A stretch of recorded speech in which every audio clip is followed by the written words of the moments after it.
साथियों, इस वक्त मैं अशोका बुद्ध विहार दशमेश नगर में बैठा हुआ हूँ और जो सीरीज़ हमने शुरू की है बहुजन महापुरुषों को लेकर के, उसमें गौतम बुद्ध, महात्मा बुद्ध की चर्चा ना हो ये कैसे हो सकता है। कौन थे गौतम बुद्ध, आखिरकार वो बुद्ध कैसे बने और बुद्ध बनने के पीछे के कारण क्या थे, उनका जीवन और उनका परिवार क्या था, ये जानना ज़रूरी है ताकि बहुजन समाज के लोगों तक ये जानकारी पहुंच सके। इस विषय पर चर्चा करने के लिए हमारे साथ रिटायर्ड CEO तरसेम मूल निवासी, जो बुद्धिस्ट हैं खुद, और ये जो बुद्ध विहार है इसे वो चला रहे हैं। यहाँ पर हर एतवार को काफ़ी सारे बुद्धिस्ट विचारधारा के लोग एकत्रित होते हैं इसी बुद्ध विहार में, और बुद्ध पर चर्चा होती है और बुद्ध धर्म को आगे बढ़ाया जा रहा है।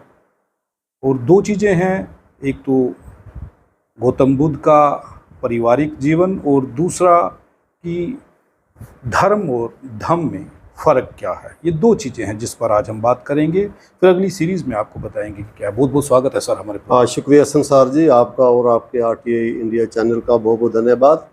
हमें इस बात की बहुत खुशी है कि जो सोशल मीडिया का प्लेटफॉर्म है, या जो हमें जो ऐसे इलेक्ट्रॉनिक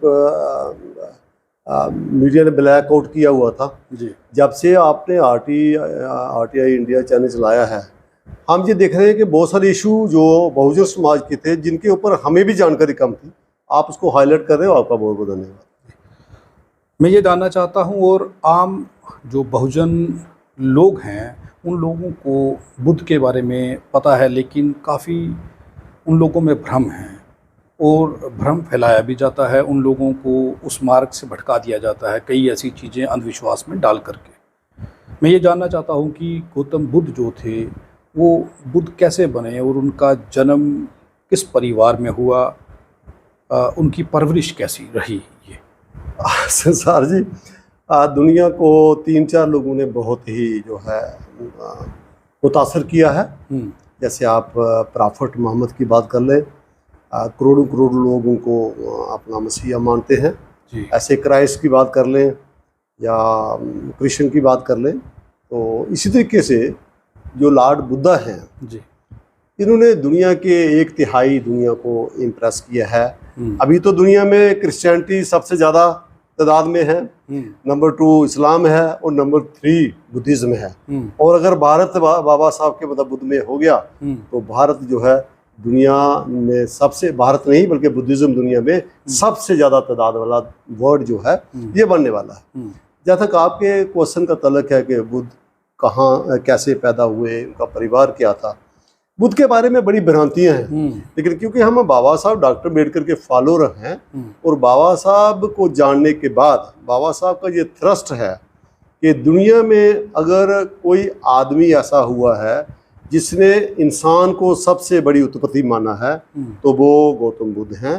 तो बाबा साहब की जो किताब है बुद्ध एंड धम्मा, उसको पढ़ने के बाद हमें जो जानकारी मिली वो ऐसे है कि बुद्ध अपने आप को भी ये सारी उम्र क्लेम करते रहे कि मैं एक इंसान हूँ, मैं एक नॉर्मल ह्यूमन बीइंग हूँ और मेरा कोई चमत्कारिक कोई ऐसा मेरे में है नहीं। तो इसलिए बुद्ध जो हैं जब ये पैदा होते हैं, उनका नाम तो सिद्धार्थ था। अब शुद्धोधन एक राजा हैं और बहुत ही अच्छे राजा हैं।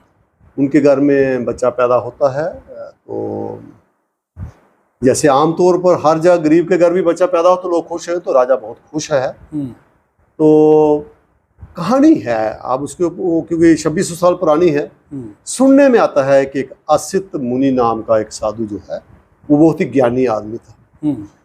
उसको कहीं ऐसा बैठे मेडिटेशन के दौरान पता चला कि इस धरती पर कोई ऐसी बंदे ने जन्म लिया है जो अद्भुत होगा। अब उसने देखा तो है नहीं, लेकिन वो चलता चलता चलता क्या है शुद्धोधन जी के पास आ गया। आपकी कोई शुद्धोधन राजा है और शुद्धोधन की एक आदत थी कि जितने भी उस दौरान जितने भी महापुरुष थे होते थे, चाहे वो साधु हैं चाहे वो गुरु हैं, वो उनकी बड़ी इज्जत मान करते थे। तो जैसे ही असत मुनि उनके दरबार में आए तो राजा बहुत खुश हुए, तो उन्होंने आदर सम्मान के साथ उनको एक ऐसे बिठाते हैं तो लेकिन आसित मुनि जो हैं वो ये शुद्धोदन एक इच्छा जाहिर करते हैं कि मुनि जी हमारे घर में एक बेटा पैदा हुआ है। तो आसित मुनि कहते हैं मैं इस बात को जानता हूँ, इसलिए मैं आपके घर आया हूँ, मैं उनको देखना चाहता हूँ। तो शुद्धोदन के साथ आसित मुनि चले जाते हैं उनकी मम्मी के पास, सिद्धार्थ की। तो वो देखते हैं, सुना किताब में लिखा है कि वो जो आसित मुनि है वो रोना शुरू कर देते हैं। तो राजा कहता है कि अब आप ऐसा क्यों रो रहे हो, हमारे घर में बेटा पैदा हुआ है।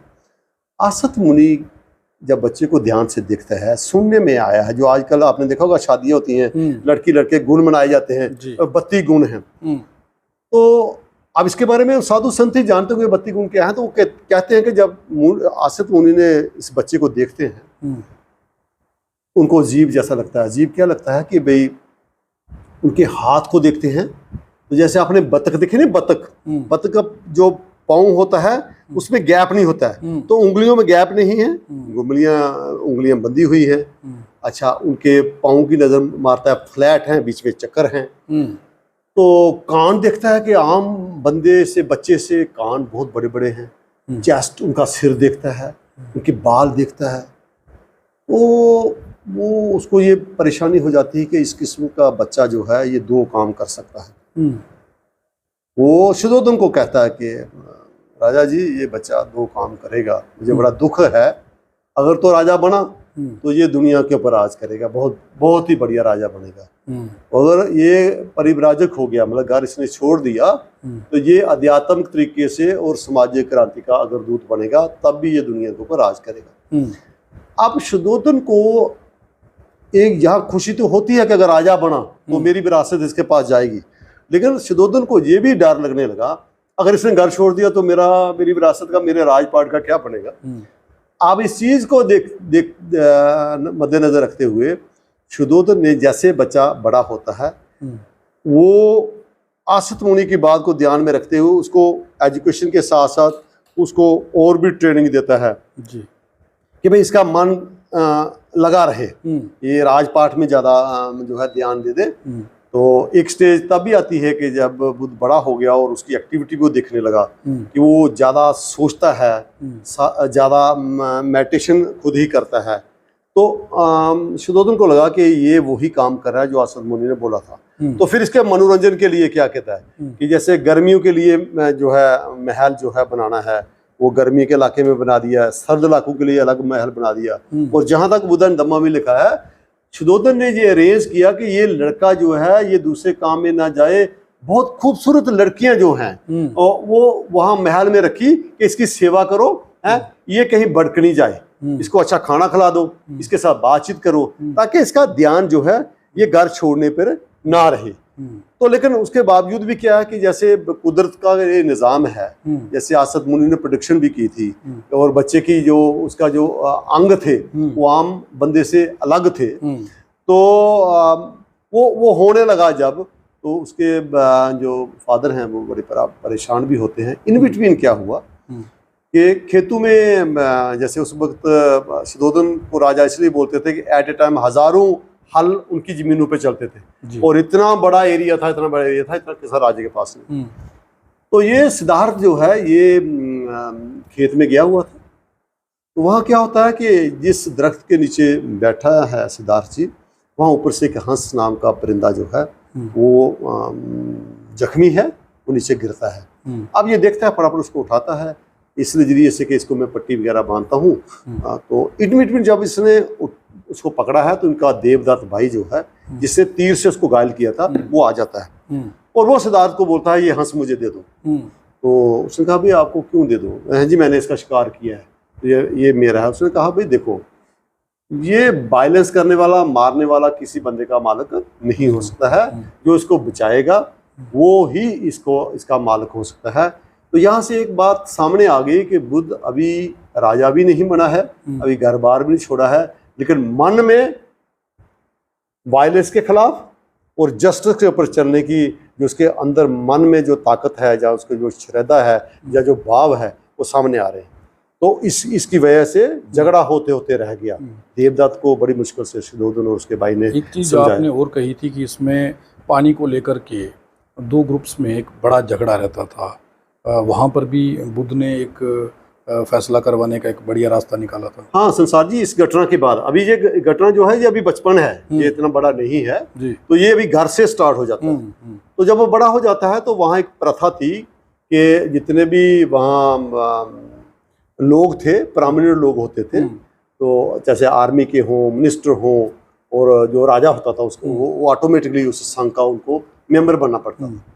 तो सिद्धार्थ को मिलिट्री की ट्रेनिंग भी हुई, उसको जो भी उस वक्त की जो एजुकेशन थी वो भी मिली। तो इन बिटवीन क्या हुआ कि वहाँ दो वंश हैं, एक कोली वंश है और एक जो है वो शाक्या वंश है। तो ये क्या है कि नदी, रोहिणी नदी जो है वो दोनों गांव के बीच में से गुजरती है।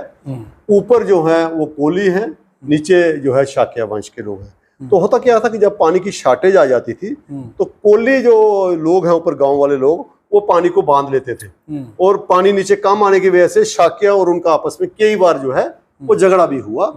तो अब क्योंकि वो उस वक्त जो फैसले होते थे, चाहे वो किंग सिस्टम था, लेकिन वहाँ एक संघ होता था, जैसे आज पार्लियामेंट है ना, ऐसे एक संघ होता था और संघ में बैठ के फैसला होता था।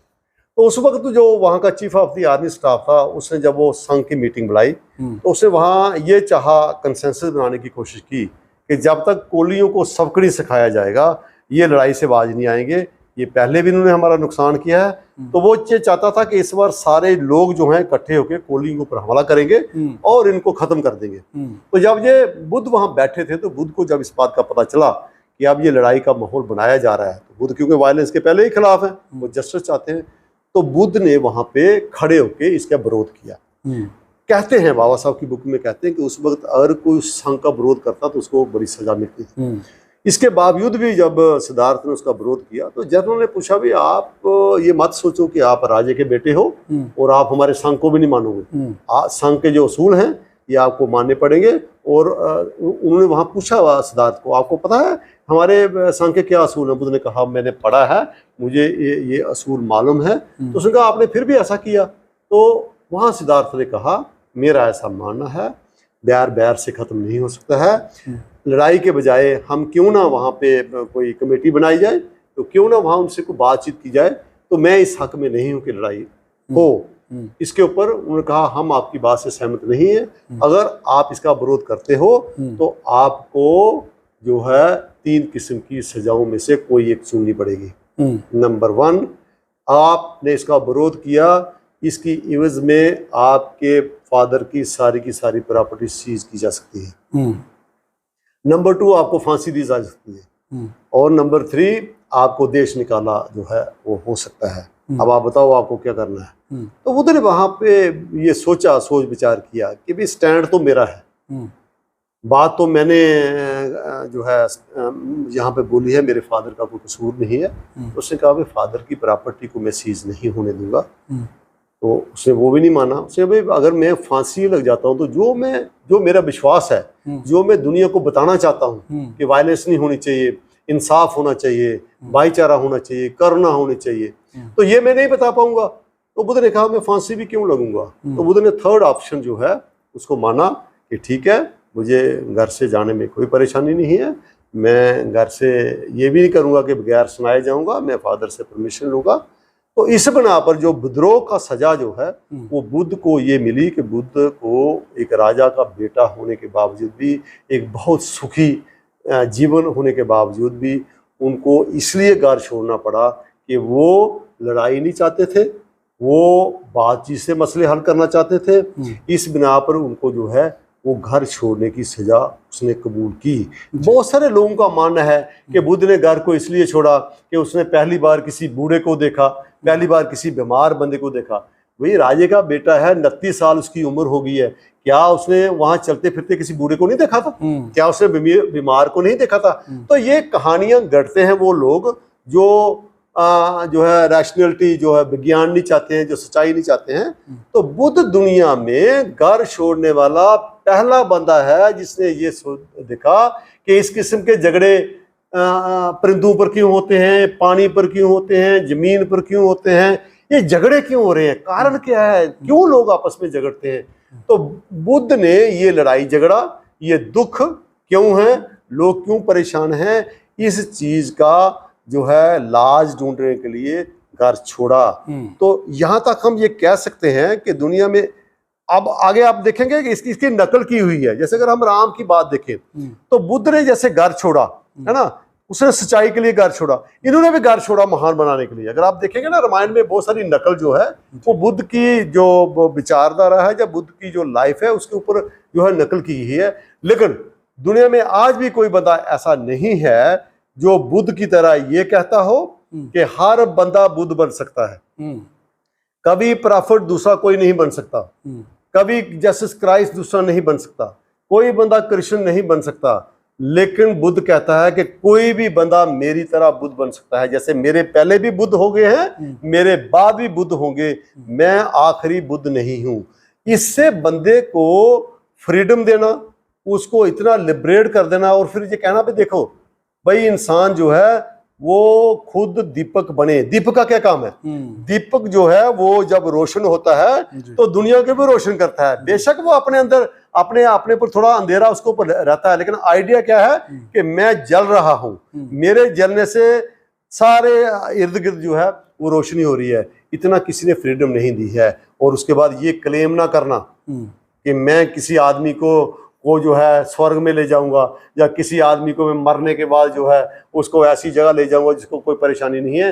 वाहिद दुनिया का बंदा साइंस के ऊपर, विज्ञान के ऊपर बात करता है। मुझे लगता है कि ये अद्भुत घटना है भारत के लिए। ये अलग बात है कि भारत में बुद्ध जी को मानने वाले इतने लोग नहीं हैं, लेकिन एक वैज्ञानिक, पहला सामाजिक क्रांति जिसको बाबा साहब ने कहा है कि बुद्ध जो है ये धार्मिक जो है कम है, ये सामाजिक आंदोलनकारी ज़्यादा है। इसलिए बाबा साहब ने जो लिबर्टी, इक्वलिटी, फ्रेटर्निटी का कंसेप्ट जो संविधान में डाला है, वो कई बार लोगों ने पूछा कि बाबा साहब ने ये जो है ये फ्रेंच रेवोल्यूशन ने लिया है। बाबा साहब ने कहा नो, मैंने ये चीज़ें फ्रेंच रेवोल्यूशन ने नहीं ली हैं, ये लिबर्टी, इक्वलिटी, फ्रेटर्निटी ये मैंने बुद्धा से ली है। तो बुद्ध एक हमारे बहुत महापुरुष हैं, हम उसको मानते हैं। जी बहुत बहुत धन्यवाद तरसेम निवासी जी हमारे साथ बात करने के लिए। शुक्रिया संसार जी। अगले एपिसोड में हम बुद्ध के जीवन की अगली घटनाओं पर चर्चा करेंगे, रोशनी डालेंगे कि जब वो अपने घर से चले जाते हैं और आखिर तक जो बुद्ध का इतिहास है ये आप तक पहुंचाने की कोशिश करेंगे, ताकि आप सब लोगों को ये पता चल सके कि भारत की धरती पर ही नहीं पूरी दुनिया में अगर भारत का नाम है तो वो गौतम बुद्ध के वजह से है। आप देखते रहें RTI इंडिया न्यूज़, लोकतंत्र का पहरेदार, ताकि हम पहुंचा सकें आप तक वो खबरें जो नहीं पहुंच रही या फिर जो नहीं दिखाई जा रही। धन्यवाद। Thank you.